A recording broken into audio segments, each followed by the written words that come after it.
Alright, so I've picked up some new shoes in town. Let's check out what's inside this backpack here. This is, and you can already see it, a shoe that I've been quite excited about for a while now. Yep, it's the Hoka Mach X2.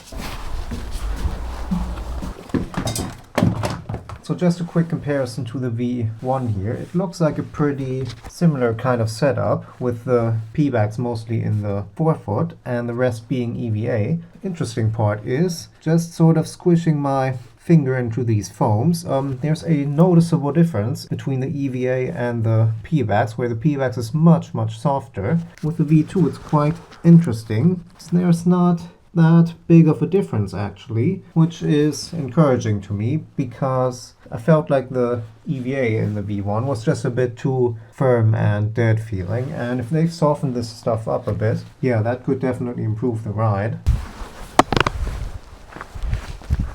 Yeah, interesting. So just sort of walking around with one on each foot here. The V2 feels noticeably higher stack. Definitely a few more millimeters in this one. See, they've changed the upper material quite a bit, but they've also tinkered with the fit, I find. I mean, the V1, this is a Hoka, so of course it's going to be relatively narrow, but just in the toe box, this is actually relatively roomy, where the V2 feels a lot more sort of tapered down in a way, like it really squeezes your toes together a bit more. Yeah, it just feels like a much more sort of performance-oriented upper, where the V1 is just a much more chilled sort of daily trainer vibe to it. And yeah, I think we've done enough looking and walking now, and I think it's about time to take the shoe for a run. And yeah, see you there.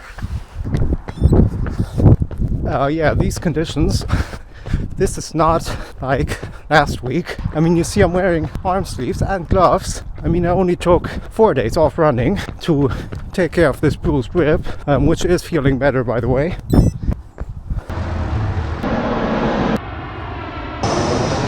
Yeah, this shoe is feeling way more aggressive than V1, and this is not what I expected, to be honest. It is really pushes you on your forefoot. It's quite a bit firmer than I thought initially. I was kind of just sort of walking around, felt a bit sort of more spongy than the V1, and it is higher stack. Look at this beautiful blue track here. But unfortunately this place is not publicly accessible, because it is part of the National Sports Institute, if that's the correct name. Yeah, on the topic of the shoes, I was sort of worried just sort of looking at them, because they really do look absolutely massive on foot. Huge stack height, pretty wide base, but they're not feeling bulky at all to me. Actually, I feel like the heel sort of disappears underfoot, which is really good. Just this forefoot, there's really a lot of foam and cushion and bounce underfoot.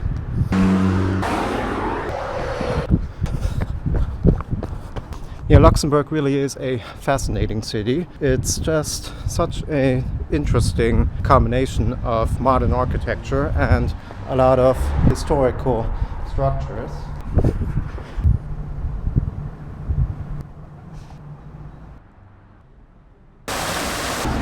Oh, and one more thing, if you like running up and down hills, this place has you covered, as it's very rarely flat here. Those cyclists were obviously on e-bikes.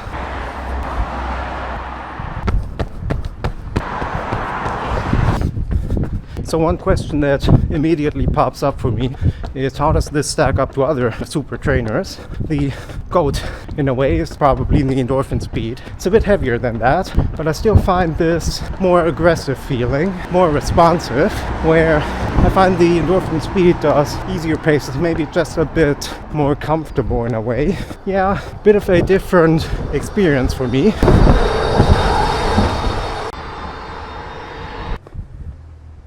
Running up the hills here, you really do get rewarded with some amazing viewpoints.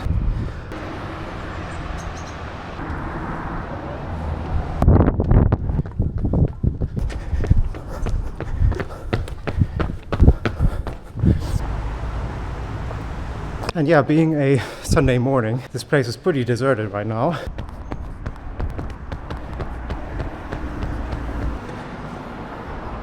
So one sort of issue I'm having, or something I'm not quite sure about, is this heel collar here, and I think I'll play around with the laces a bit, but I feel like I'm getting a tiny bit of heel slip on both shoes really, and it's not a lot, but if you ignore this flappy thing here, it's really not very deep and just feels like it's not quite enough to give you the support there.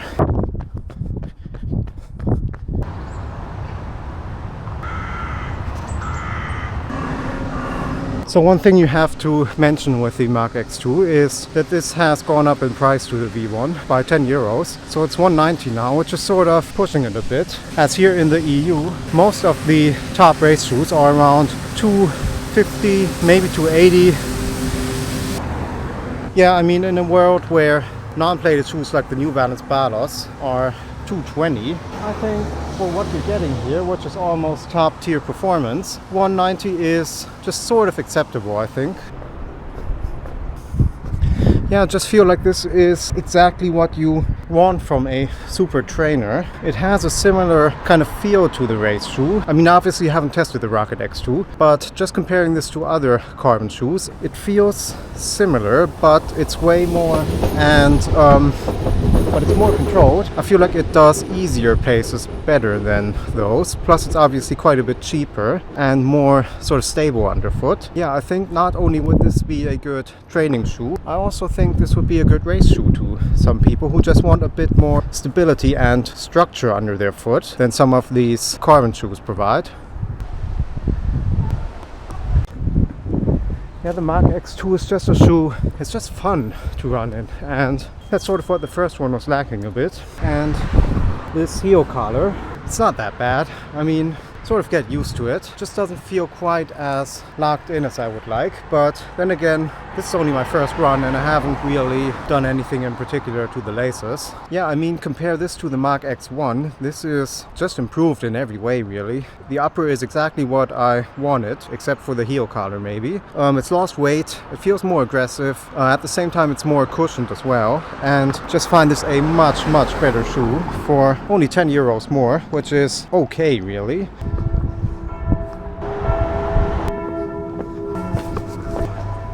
Alright, so yeah, I hope you found this interesting. And yeah, Hoka Mach X2, is this a shoe that you're interested in as well? Then do leave me a comment.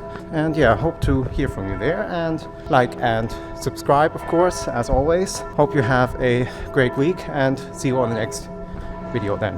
Bye bye.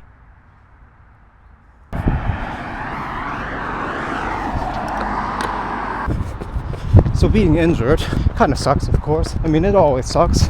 I missed my main goal race this season, but I feel like you have to appreciate what you have. I mean, I am still running and I'm running quite well and pain-free for the most part.